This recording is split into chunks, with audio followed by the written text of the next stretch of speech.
Good morning, everybody. This is Kathy with Premier Marketing.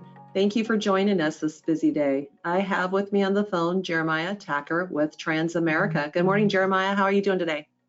I'm doing good, Kathy. How are you? I'm doing very well, thanks. We have you joining us today because you're going to help us understand a little bit more about your IULs, how to run your software, and understand, how to read that illustration. I hope you got some good information to share with us this morning.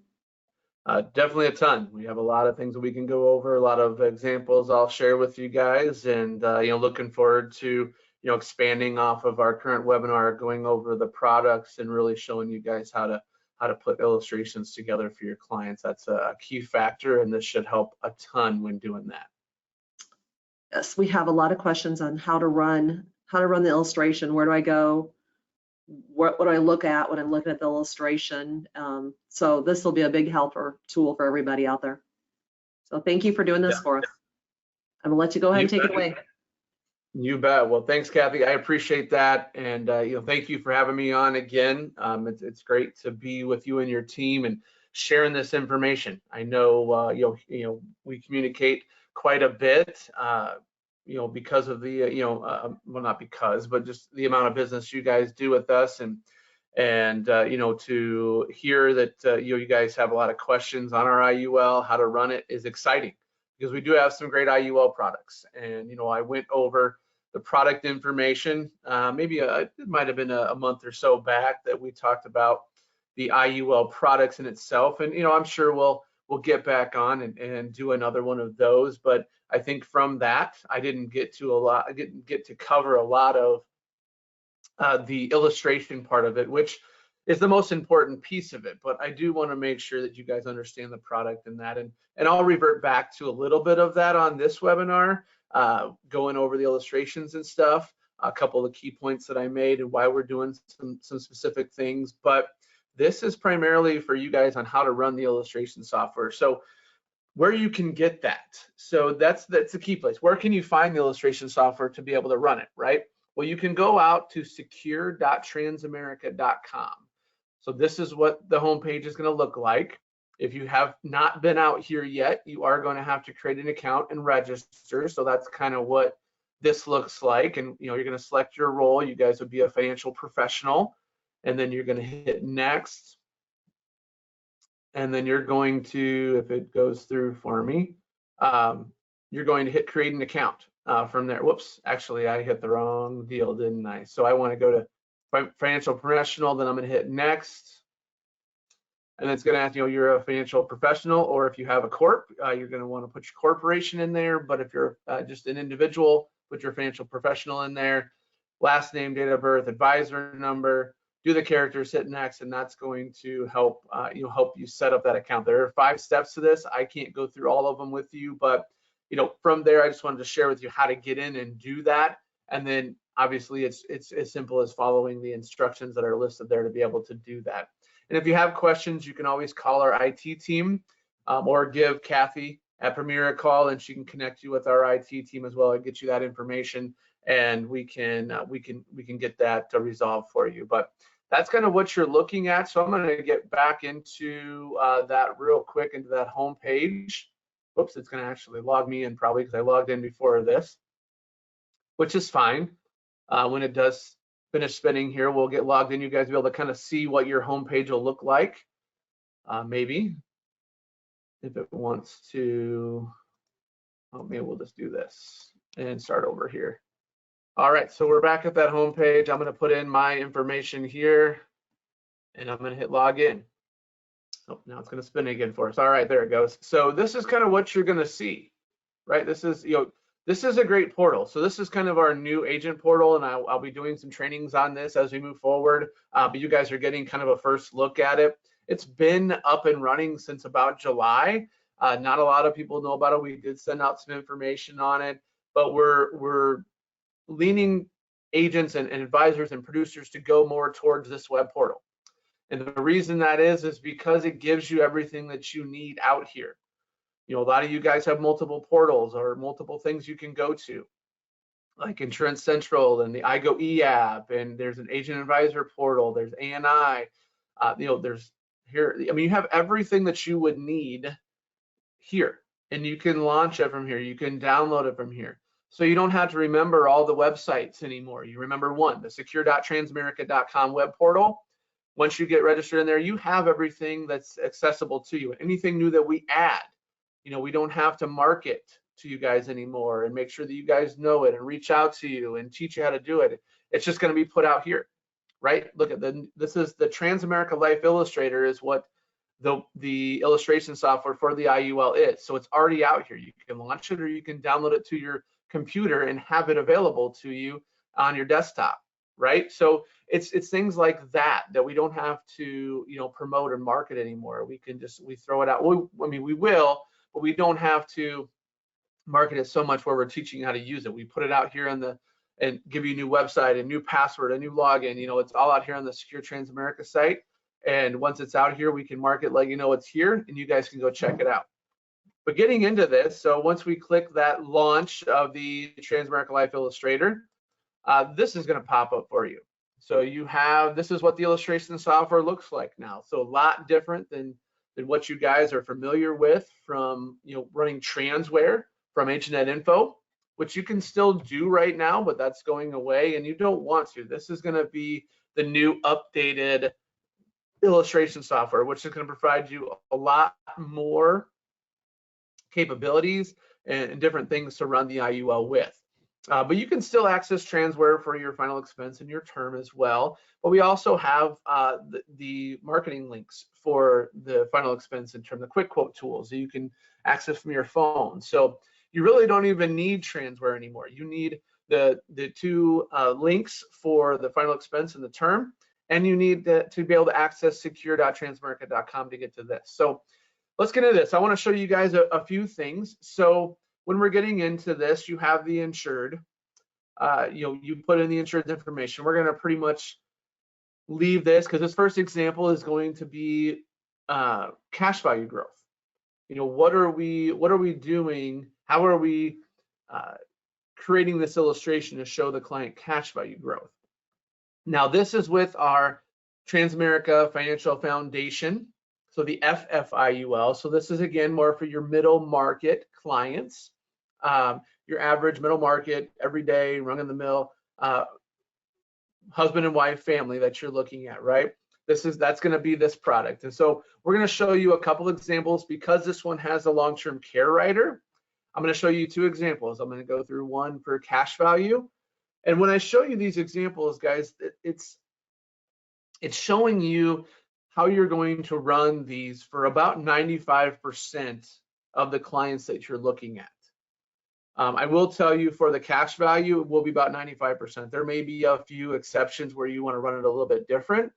But again, that's what you have access to. Kathy at Premier, her team, you have access to myself and my sales team at Transamerica. So you have plenty of access to support people that are going to be able to help you do this if you run across one of those one-off deals. But for the most of your clients, as we show this cash value accumulation, this is about the way you're going to run this about 95% of the time, guys. So just remember, you can literally illustrate exactly how I'm doing it, and it's going to come out the same. It's going to come out the best option it can. And I'll show you a few things as we run through this as well. Give me 1 second here. All right, so let's show you this. So the way I like to run this is non-tobacco for most of my clients. Because of the fact, when we talked about the product information, I told you guys, running it we don't care about death benefit with this, right? When I talked about this, we don't care about death benefit. The client shouldn't care either. This isn't the product for someone that cares about a death benefit unless it's a long-term care scenario. But in this scenario right here, which is what I'll talk about in a minute, but with this scenario here, we don't care about death benefit. The simple question you should be asking your clients here is, how much are you able to fund a month into a retirement vehicle such as the IUL to help grow retirement cash value for yourself, to live off of when you retire? That's the simple question that you want to ask them. What can you afford financially to put into this policy to help grow cash value for your retirement, right? That's the simple question you want to ask them.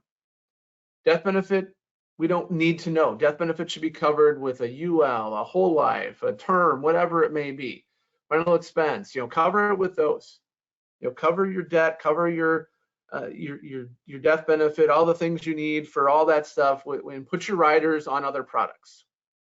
And the reason I say that is the non-tobacco class rating, right? The reason we do that is because with our non-tobacco class rating, you can go down to 25,000, which the closer you can get to 25,000, you lower the cost of insurance, right? So if you go to like a preferred rating, you got to start at 100,000.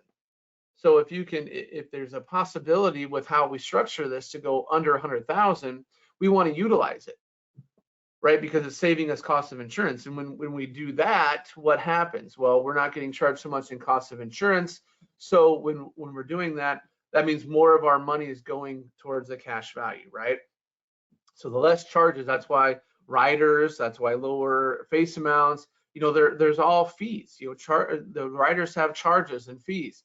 The cost of insurance for your death benefit, that is higher with the higher death benefit. So the no riders, the lower death benefit, all reduces those charges and fees, which allows more of your money to go into the cash value, which allows you to grow cash value faster, right?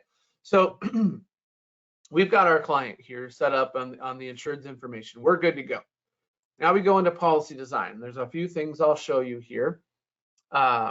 One, we have guideline premium test and cash value accumulation test. Now, guys, this is simple. I'm going to tell you right now, a majority of my illustrations run better guideline premium tests, but it's simple to find out what works better. And I'm going to show you some different ways to do that here in a minute. So when you're looking at death benefit option, you have level, you have increasing, you have optional switch, you have graded. Well, level death benefit, right? Increasing and increases every year. Optimal switch, all that means is it's automatically switching from increasing to level when the system feels it's best necessary to run this illustration the best for the client. So that's a simple way to do it because it automatically does it for you. And then graded is obviously if your client's a graded health rating. So I would show you optimal switch, but when it automatically does it for you, that's pretty self-explanatory. So I'm going to show you how to set it up, running level and increasing manually. So we go into this little calendar looking deal. It pops up a little screen for us. So for this client and for most of your clients, you're going to want to do increasing death benefits. So we start with that. We want to do it from year one. Now, I get asked this question a lot because I'm about to put in this. So we do it from year one and we're going to do it to age 65. So why do I put the A in there? Well, the A just stands for age 65. So as you guys seen, our client is 35 years old. Policy year one, the client is 35 years old. Policy year two, the client is 36. So there's math in there. So I have to figure out, and it's simple math, but it's easier to put the age in there, right? So I could put year one to year 30, right? Because in 30 years, he'll be 65, right? So the years don't always match up with the age. So sometimes if they want to go with like 67, then you got to kind of do some little bit different math. Now it's 32 years, or 70, it's 40 years, or 35 years, 35 years, sorry. See? Simple math can catch up with you. And so that's why I put the age in there, because the years and the age don't match up. But if you put A in there, then it matches it up with the age that you want to stop increasing on this. And the same with the years. You just have to get in a match up. So that's why I put the A in there. And then we want it to be level from age 66. And we want it to run that way the rest of the policy life. So I tab through all that and set that up. Now we hit OK, so it implements that into our policy. Now the face amount.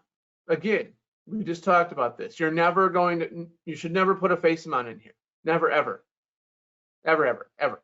Never put a face amount in, right? We don't want to run this off a face amount, especially only on cash value accumulation policies. So what are our options? Well, I will tell you guys. Always select minimum non-MEC. And why do we do that? Well, if you want to grow cash value, what it's going to, so a couple of things it's going to do. The minimum non-MEC is going to take what you put in for premium, and it's going to say, what's the lowest face amount that I can offer that the system can put in? So the system gonna calculate this for you. What's the lowest face amount that the system can put in based on your premium to make sure that you're max funding the policy right up to the MEC guidelines. So what is a MEC? Well, we talked about it in the presentation prior to this. It's the modified endowment contract. What happens if you make the policy a MEC? You make the policy a MEC, you lose all the tax advantages. The tax-free income, the tax-free death benefit, all that stuff. You lose all that if you make that a MEC. So we want to avoid the MEC, and that's what this does. It's going to make sure that the face amount is right at that line. So right at the top of the line. Like you couldn't go a penny more on your premium.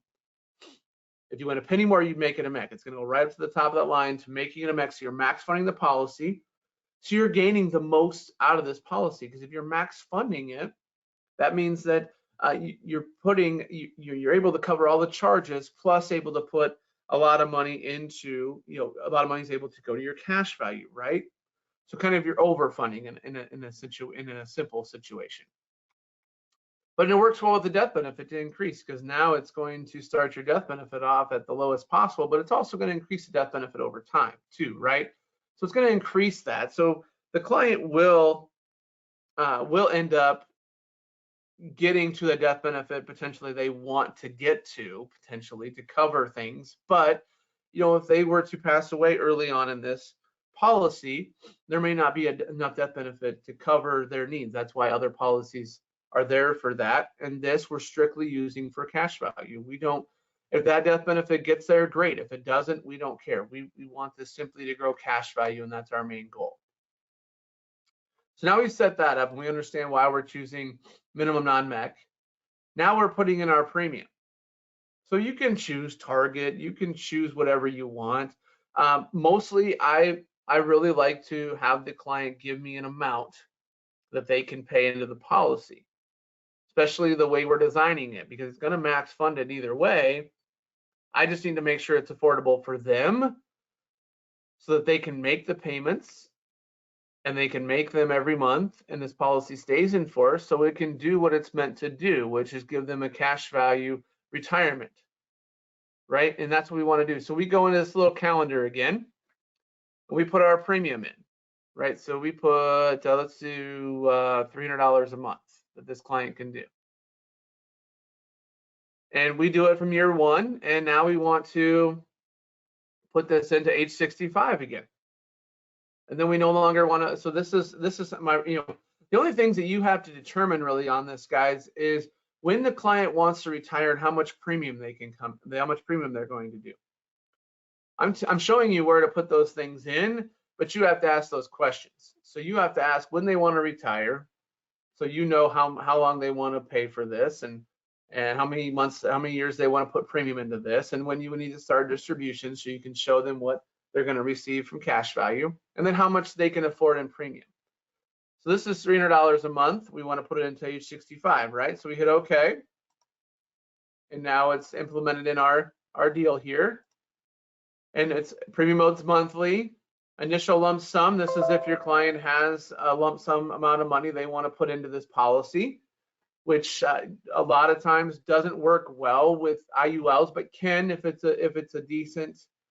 a small enough amount or a decent amount. If it's a really large amount, it does affect the policy quite a bit. So it's not really as worth it. Like I've talked to agents that have clients that have $100,000, right? Or let's just make math easy. I mean, $100,000 is yes something I've come across, but for math purposes, I'll say they had 120,000, and I'll say, hey, why don't you, or so you can say 100,000. Why don't you break that up in $10,000 increments over 10 years?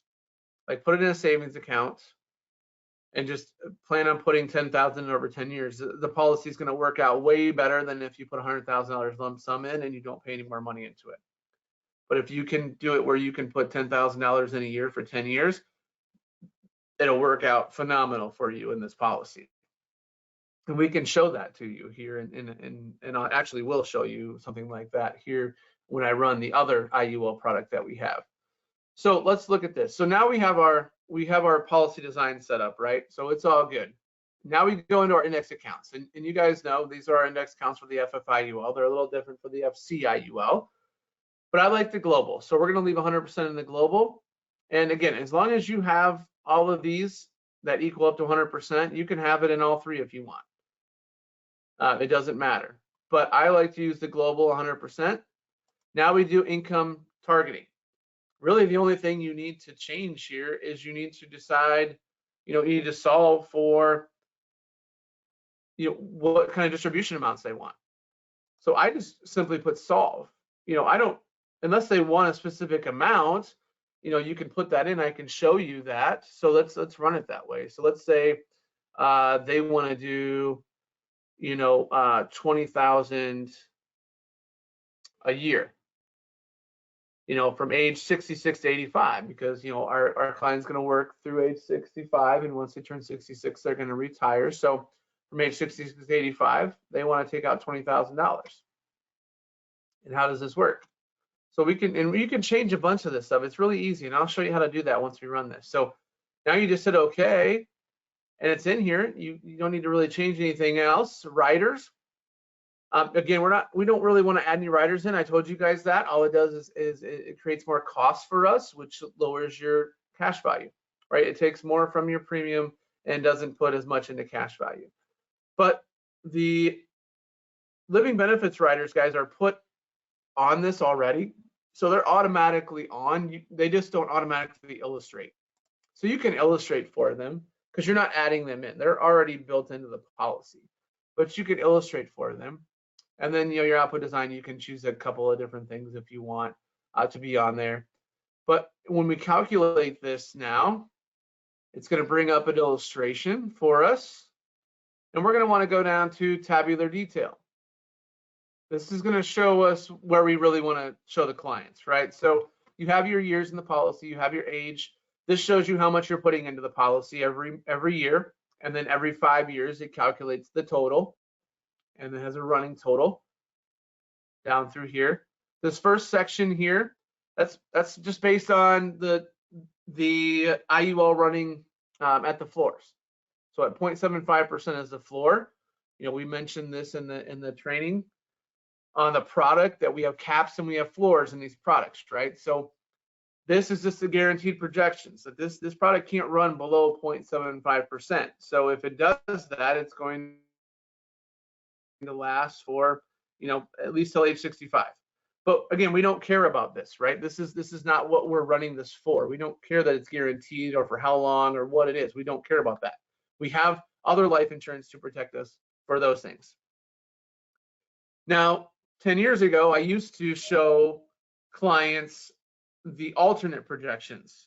The second column is where I used to show a lot of the illustrations. But now I don't anymore. I skip over this one as well. And the reason is if you guys join my presentation or you look at the product information, you see that even a lot of our accounts, like the global or the S&P or whatever it may be, those things are running at an average of between 6.5 and 7.5, more than likely, right? So this is illustrating at 7%. So I'm not too worried about this illustration being 7%. Now I was when we were illustrating 10, 11, 12%.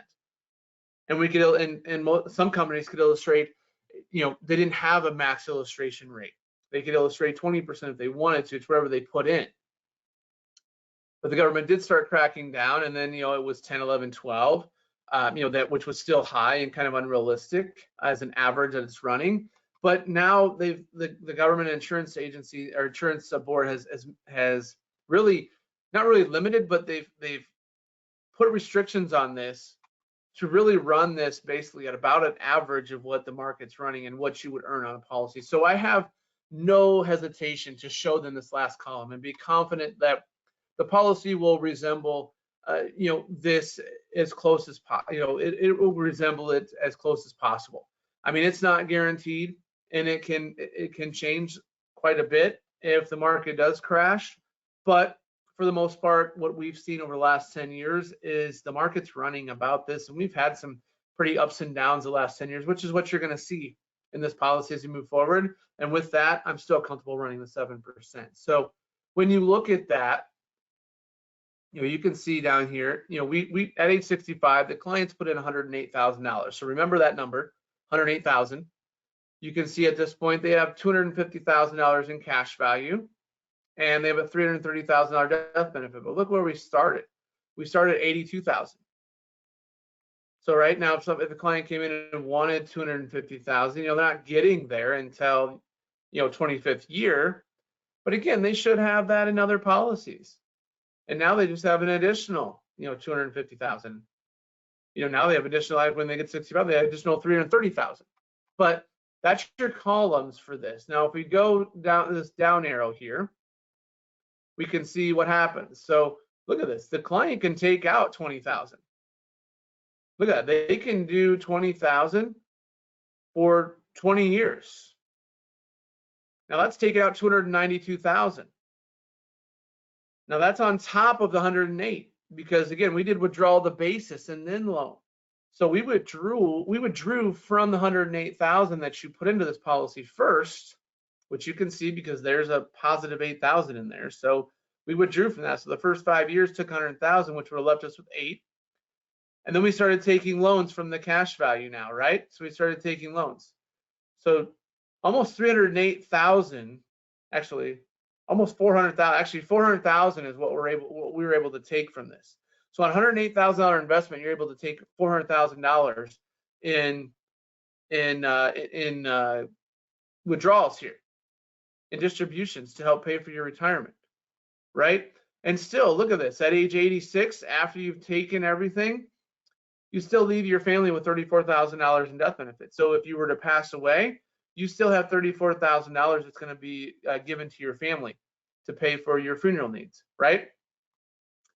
But I mentioned that you can change this, right? So you can do some changes. So we go back into policy design, and we wanted to, let's just say income and targeting, we just wanted to solve for this. We wanted to see how much they could take out. So we hit OK. And now we calculate it again. And we see what is the max they can take out. Now we go down, and it's actually $19,730. So you're actually taking more out than what you at $20,000 you're taking more out, but it still runs, right? It still runs, leaves you with a little less cash value at the end. I think before it was sitting at $16,000 in cash value instead of $27,000.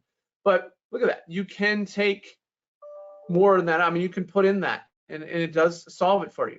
A couple other things, like I said, what did I say about policy design? I said guideline premium test, that shows the best. Well, run it. We just saw 19,730, right? Run cash value accumulation and calculate. So just change it. See, does it make it better? If we go to tabular detail, we go down. No, it actually lowers the cash value. So no, we don't want to run it at cash value accumulation test. We want to show our clients the best, have this run the best scenario that we possibly can. And you can also do auto face reduction. So it'll automatically reduce the face. Now I told you that it would, it's going to keep increasing, but it will automatically reduce the face. So you can actually see if this affects the policy at all. And now we can calculate and see what happens here. Does it show a little bit better? So let's go down. It shows about the same. So we're really not doing anything beneficial by putting that in there. So is there a reason to put that in? We could probably take that out and still run it. So guys, there's so many things that you can do with this, and ways that you can make changes and make single changes every time. Don't make multiple, because then you don't know what is affecting the policy and what's making it better or run worse. So make single changes like I just showed you. Do this first, and then change it back, and then run auto face reduction, but then maybe change. We know it runs horrible. We know it doesn't run as good with the cash value accumulation test, but what if we do cash value and auto face reduction? Does that combination make it run better? And we can run that and show that. So guys, there is no one right way to run this. Now, a lot of the stuff that I put in and showed you, you can utilize. Nope, it actually runs a little bit worse. So again, we go back and we take off this auto face, we go back to GPT. Now we have what we originally came with, it gave us our best scenario. And that's the one we want to print out and share with our clients, right? And so there isn't really a one good way to run this on some of these things. Now, some of the things I told you, like minimum non-MEC and those types of things, you want to keep in there. But a lot of these things, you can make simple changes like that and see if it runs the policy a little better or a little worse. And then you know from there, you know exactly how that policy runs. And then guess what? You can make the policy, you can make the best decision for the client to share with them the best scenario that it showed. Now, I think I have a few more minutes here, so I want to share a few more things. So I told you guys that we would share another scenario here. I talked about the changes here. So the LTC. So let's go in. Actually, I want to do one quick thing. When you calculate this, you see when we go in here, you guys see this save enables e-signature. So you guys do have the ability to do e-signature on this. So this save does enable e-signature. So if you save it on your computer or your laptop or you know, whatever, you can, if you can access it from a laptop that you can sign from, or an iPad that you can sign from, things like that, or sorry, e-signature. So you can email this. I think that's what it means, not electronic signature, basically. I believe you can email this, and you can also maybe sign on an iPad as well as a laptop as well. So this enables the e-signature if you save it this way. So that is a way you can save that to make sure that you're able to get the client to be able to sign this without having to print it off and have them sign it. But if we go up and we do new case here, we can get in, we don't want to save this. I'm going to start a new case on the FFIUL.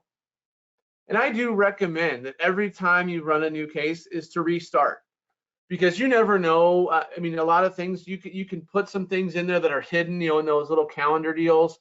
And if you don't change those or don't delete those, they can affect how your next policy runs. So I always say to save new, or to when you get into a new case, you can save the old one if you want, but in this scenario, I'm not going to. But when you do that, run a new case every time. That way it resets everything and you can start fresh.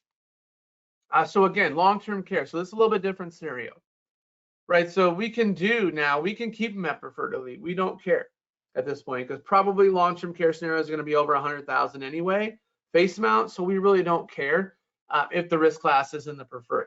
And actually might work out a little bit better for the client, because it is a lower charge for a higher risk class. So it does actually, in this scenario, might work out a little bit better. So we have our client's information in. And now we want to run a whole different scenario for long-term care, because now the question is going to be, yes, we're running long-term care for the fact that we want to pick out a death benefit now, because that's what the long-term care is based off of, right? Is a death benefit. So now our question to our client is, how much long-term care coverage do you want, right? What are you looking for at age 65, 70, 75 when you maybe have to utilize long-term care? Is it 300,000, $500,000, $1 million? You know, that's the question we want to answer now, and we want to leave it at level. So we're going to do guideline premium test level. Let's say our client wants 500,000. So they want $500,000, right? I think that's, there you go. $500,000 in long-term care coverage. And we can run this at Target. Target is a really safe bet, or is a safe bet. I won't say really safe. It's a safe bet. Target plus 20% is even safer, and I'll show you guys how to do that. How to implement that. And the reason I do the Target plus 20% is just to overcome any droppage in the index rates or things like that could affect the policy, that may affect the policy enough to make my client have to pay more money into it than they expected, and I'd rather not have to do that. So usually I will run, Target is safe, but safer is to do Target plus 20%, and I'll kind of show you how to do that here in a minute. So running Target is fine. That's a target premium needed to fund this and to overcome some of the different index changes and things like that. We want to do monthly. I will say in the FFIUL, monthly, guys, is the best way to run this premium mode. And the reason for that is the fact that if we're running monthly, and I didn't explain this on the first one, but I'll explain it now. Monthly, you're getting 12 different buckets, right? And those buckets all indicate, a monthly earning from an index account, right? So what was the average the index account was running that month? And every month it's a new average, right? So you're getting 12 different ones of those. If you're paying annual, you get one. So a little example here, like I know Kathy is on the call with us today. Obviously set this up, so I appreciate that. So we're gonna me and Kathy, me and her are running side by side IULs, right? And Kathy here, she's gonna do, or me myself, I want to do it annually. So I'm gonna put my premium in on an annual basis. Kathy's gonna do hers on a monthly basis. So if we do that, and we both started in January. So we both put our first premiums into our policy in January, right? So in January, the average market was running at 3%. So I put my annual premium in, she put her monthly premium in. That bucket's earning 3%, right? So now in February, Kathy has another premium due, right? So she puts her premium, she pays her premium, that premium goes into February bucket, but now she gets a new index rate on February's premium because now it's a new month. So every month you get one if you're paying monthly. So now the market's running at about 7% average. So now Kathy's earning 7% on that premium she put in. And in March, the same thing. So Kathy put the new premium in, that's a new bucket. Now the market's running at 10%. In April, same thing. Say it went back down to, let's say, 5. So you can see there that Kathy is earning a little bit of a kind of like a fluctuation of earnings, right? She has a fluctuation of earnings where myself, I'm sitting at a yearly, I'm earning 3% all year long. But Kathy over here earned 3% just on our January premium. Now she's fluctuating and earning even more over the other months. So that's why monthly is so important. It's kind of like the example I use. If me and Kathy were playing the lottery together, and I was only given one opportunity to select one set of numbers to win the lottery, but Kathy was given 12. Whose chances do you want to take? You want to take Kathy's, right? You want 12 chances to win the lottery. Well, there's 12 chances for you to, get a better or, a fluctuation of interest or index rates for your policy to be able to make more money, to put more money into that cash value, right? To earn more money in that cash value for retirement. And that's why we choose monthly. So that's something I didn't go over before, which I wanted to touch base with you guys here. But here we're doing target monthly again, right? Because adding a long-term care to the IUL, there's a difference. There's a standalone long-term care and there's the hybrid long-term care. So the standalone long-term care is just a long-term care policy. You pay into it, but guess what? If you don't use it, you lose it, right? So if you pay all that money in for 30 years and you don't use it, you lose it. You can't pass it on to somebody. You can't do any of those things. You just lose it if you don't ever use it. But with an IUL, if you're putting it on here, if you don't use it, what do you get? Well, you get death benefit. So you still get the death benefit. You either use the death benefit for long-term care or use the death benefit to pay out if you pass away, right? But you also get the cash value.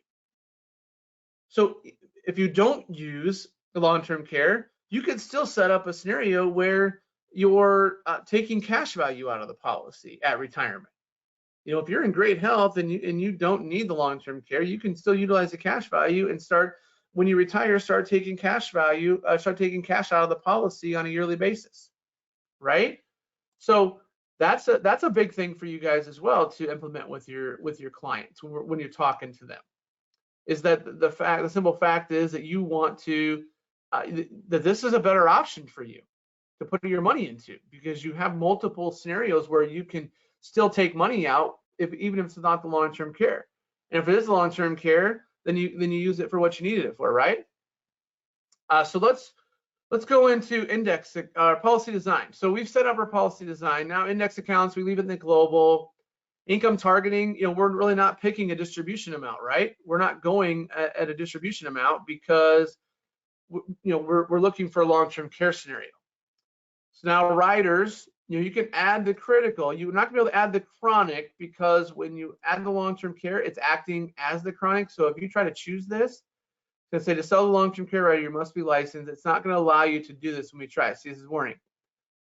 Sorry, death benefit. Oh, there is a warning on here. I know it will tell me, but I'll just show you. If you try to select the chronic, so there is a different long-term care risk class too, as well, right?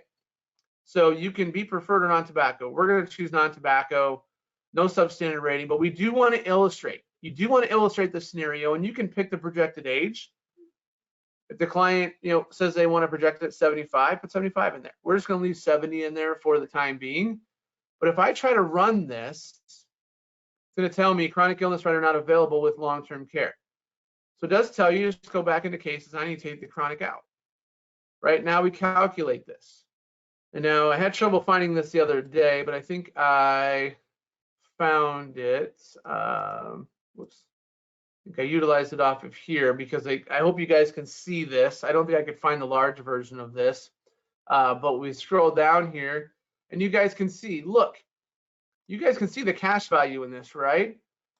So if the client doesn't utilize the long-term care, they have the cash value in here of at 65, it's 264,000. It keeps climbing up to age 70, but if you choose to take it out of here, it's going to decline. But at 65, you have $264,000 in cash value. It tells you what you put in each year, and then what you're going to be able to take out. And it only runs this for about 4.5 years, guys. It illustrates that way for a reason, because on average, clients that go into are utilizing long-term care or go into a long-term care facility, they're only their lifespan is about 4 to 5 years potentially, if they have those. Unfortunately, that's just the way it is, and so that's why we illustrate it that way, showing you that. And again, they don't have to take out the full 119,000. They're not going to be able to. The long-term care is set up to set up for you to file claims, and then we get receipts from those claims, and then we pay those claims for you. So you have 119,000, almost 120,000 to use in long-term care services per year during, if they were to activate the long-term care on this. And the other big thing, before I go any further, guys, like when I illustrated, to pay premiums till age 65 and then start taking distributions and then how much I want to take distributions for, it illustrated all that for you. But again, when I talked about this in my presentation, it didn't mean that illustration is going to work out exactly like that, and all those things are going to happen just as the illustration is done, right? The illustration is hypothetical. I've never seen an illustration work out exactly how it does in real life. And that's the one thing, that yearly appointments are very, very important. You need to do annual reviews with your clients if you're writing this policy. And what you need to do to prepare for those is you need to call into us here at Transamerica, into our customer service department. You need to request an in-force illustration showing how the policy is currently working. And then you can take that into the home and show the client exactly how their policy is working. And you can bring the original illustration and show them how it's working compared to the original illustration if you want. I always have the original illustration there to combat any questions that the clients may have, but I don't normally break it out. Because again, that's a hypothetical scenario, guys. We're setting it up in a hypothetical setting, and we're putting hypothetical examples in front of them. That's not how we promised it to be in real life, and you need to make sure your clients know that. But the fact is that you need to have those, and you need to see how, and then they can make changes from there. If you have suggestions for them on how maybe the policy can run better, maybe it's putting more money in, maybe it's doing this or doing that or whatever it may be. Maybe doing it in a different index account. But those are the types of things that you can consult with the client about, and they can make those changes. And again, they need to understand, if they want to retire at age 65, maybe if this client's 45 in this example, but if your client's 35, 45, things may change in 20 to 30 years. The client needs to understand that this illustration isn't how Transamerica is going to facilitate this policy. They still have to make sure that they are requesting things to happen. If they want to stop premium payments at age 65, they need to call in when they want to stop those and stop those. And whether you're still their agent at that time, you can help them, but they need to understand in 30 years, you may not be their agent anymore.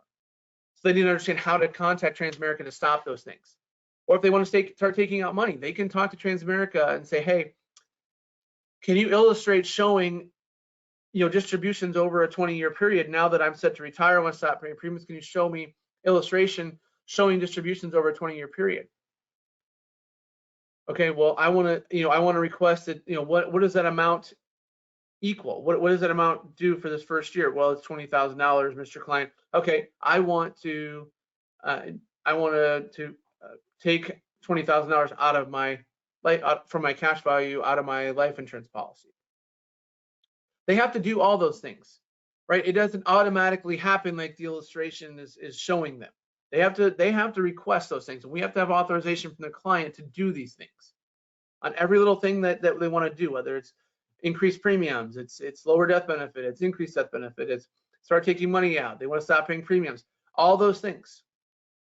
We have to have the client's authorization for. So I want to point that out as well, because it's very important to go over that with your client. But you guys look here, what Transamerica does is pretty unique. You see that we've taken out, if you add this up, we've taken out the full $500,000 they had a death benefit. When they do that, what Transamerica does is we put $10,000 back on the policy. And that's simply for your beneficiaries. So they get a $10,000 death benefit in light of your passing to help offset any funeral costs, anything like that maybe they didn't have set up.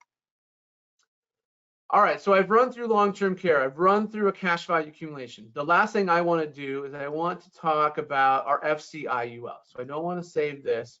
I want to go to the FC IUL. So again, that product right there, I just went over, that's your middle market, guys. The FC IUL does not have the long-term care on it right now.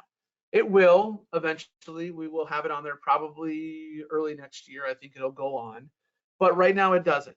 So if you want long-term care, you have to run the FF IUL. Again, that's your middle market IUL product.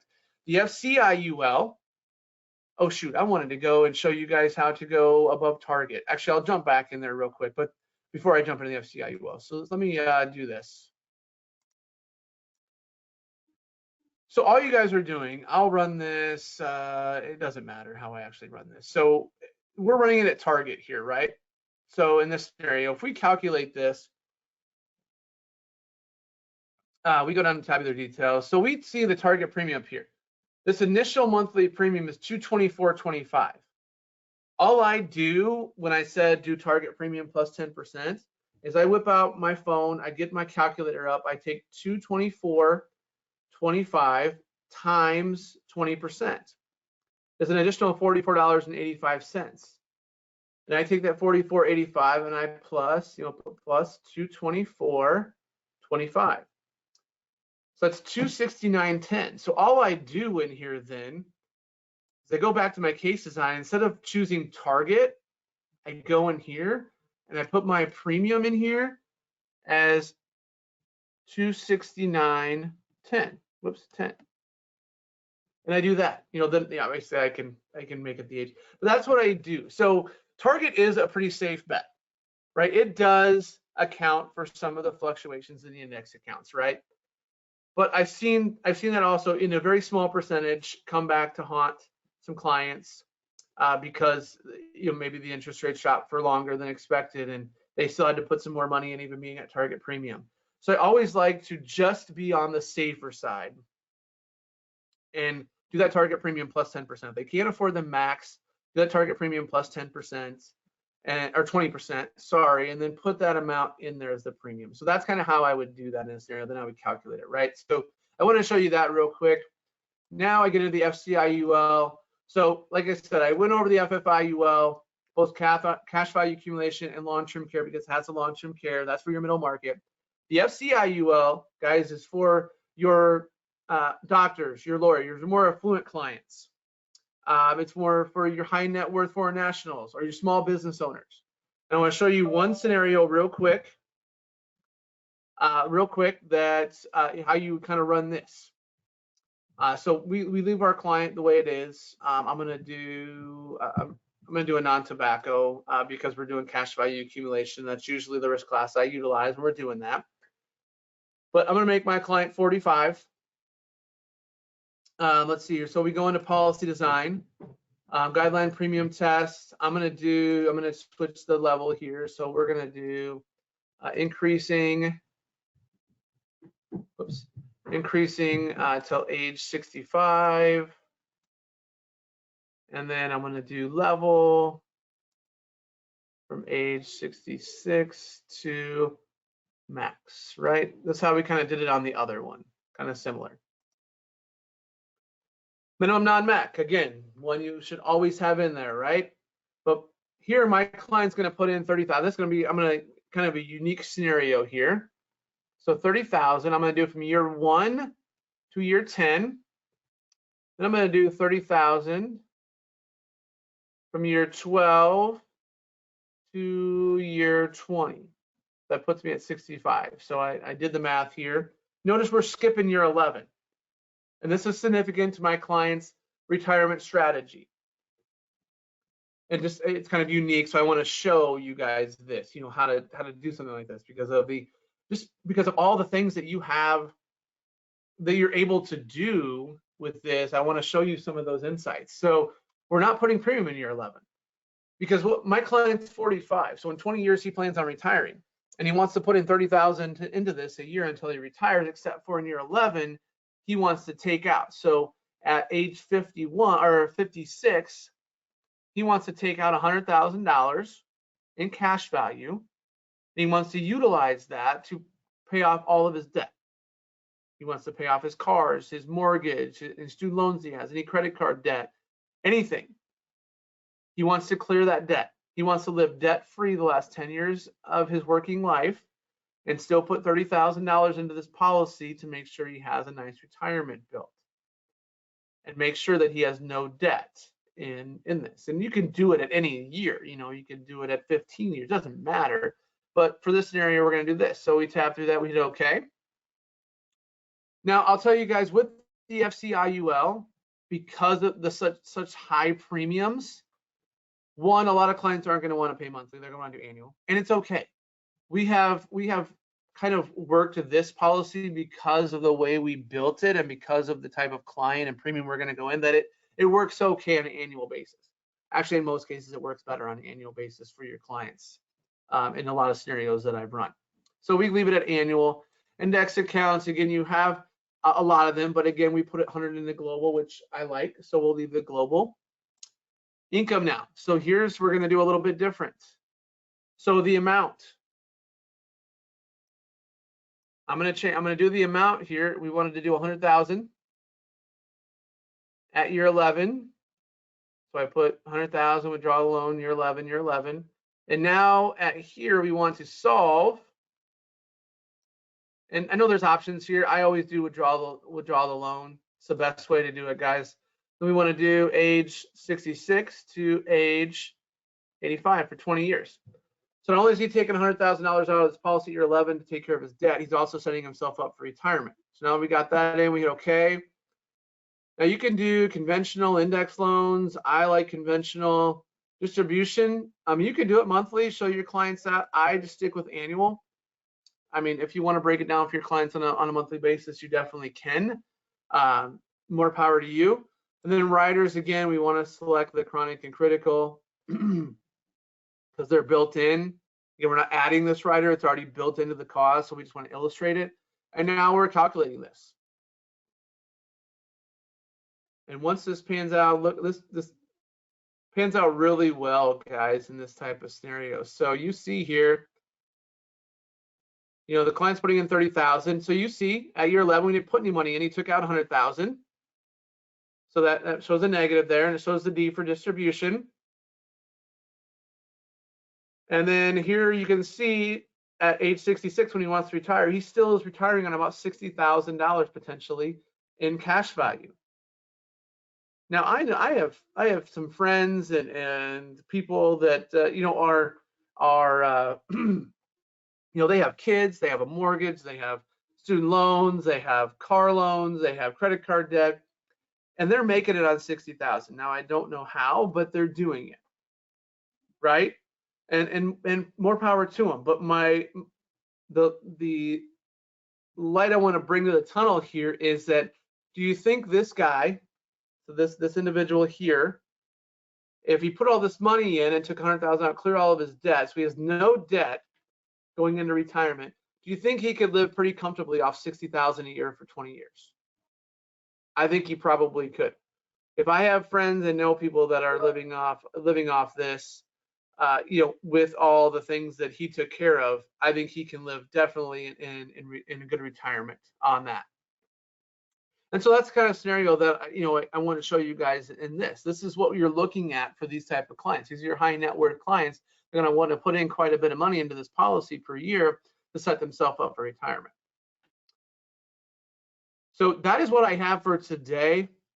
Guys, my suggestion is that you get into this software and you play around with it. I spent a lot of time. We got this software about a month before we rolled it out, and I played around with a lot of it and still don't have everything worked out because of the fact there are so many things you can make. Now I have a few things, like I showed you, you know, cash value accumulation doesn't work as best as guideline, right? So I know some of those things, but guess what? I'm still checking on every policy, on every illustration I run, because I don't know for a fact that in every scenario I have that that's going to work out in that way. So I do some of those things on a routine basis. And that's the flexibility you have with this. And you can do so many other things now with this over what you could do with Transware. But this is very unique, and it is going to take some time for you to learn. So get in and play around with it. If you have questions, call Kathy at Premier, call your Premier team, call us here at Transamerica.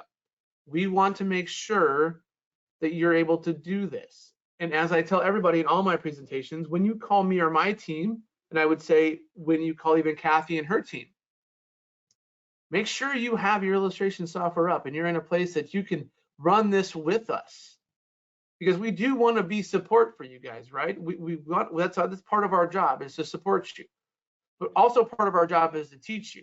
And the biggest thing I share in that light is saying, if me and Kathy are competing for a client, right? And I go into the home and I'm trying to sell an IUL, but I can't run the illustration they want.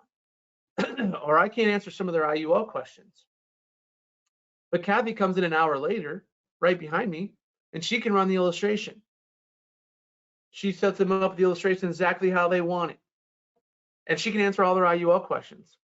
She can even get it to where they can sign the illustration today and complete the application. Who's going to make that sale 100% of the time? Well, guess what? Kathy is. I'm not getting a chance to get back in that home after she comes in and does that. And that's what we want to prep you guys for and prepare you for as well, is to make sure that you can do this stuff on your own. Now, there may be some scenarios that you know, you can't do. Obviously, there's some scenarios I get stuck on still. So don't get frustrated when you do. It's just it's a learning deal, and even I do, and I'm running it on a daily basis. So call your support for help. We're here for you. Make sure you have your software up. We want to share with you how to do that, or if anything can be done. And we definitely want to support you in doing more IUL business with Transamerica. So take this, utilize it, get in there, run this software, work with the IUL app, and make sure you know how to do that. And we want to help you do more Transamerica business. So with that, Kathy, I don't have anything else.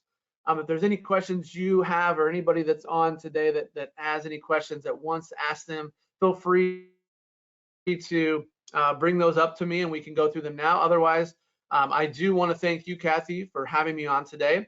I do want to thank everybody for joining this and taking time out of your day. I appreciate that. And then also just have a blessed day, a blessed week. And Kathy, if there's any questions, let's do those now. Otherwise, I'll let you close it out. Jeremiah, thank you for doing this. I always look forward to your webinars because you explain extra little things that I catch here too. I've been taking notes this whole time, so it's been a very good webinar explaining everything for us here. I do love your attitude as far as, like, you know, support and teach. You know, that's what Premier offers. We're here to help you.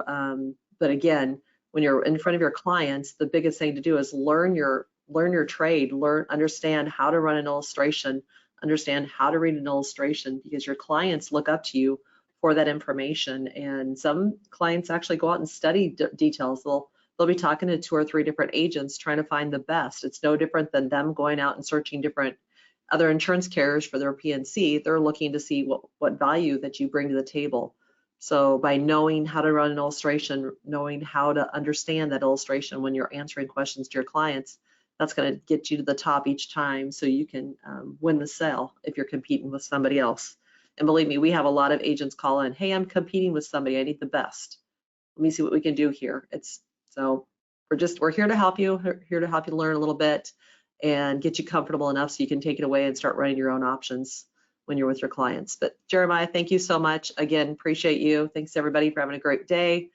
Give us a call here at Premier if you need some help. 800-365-8208. The team extension is 607. Take care, everybody. Have a great day. Bye.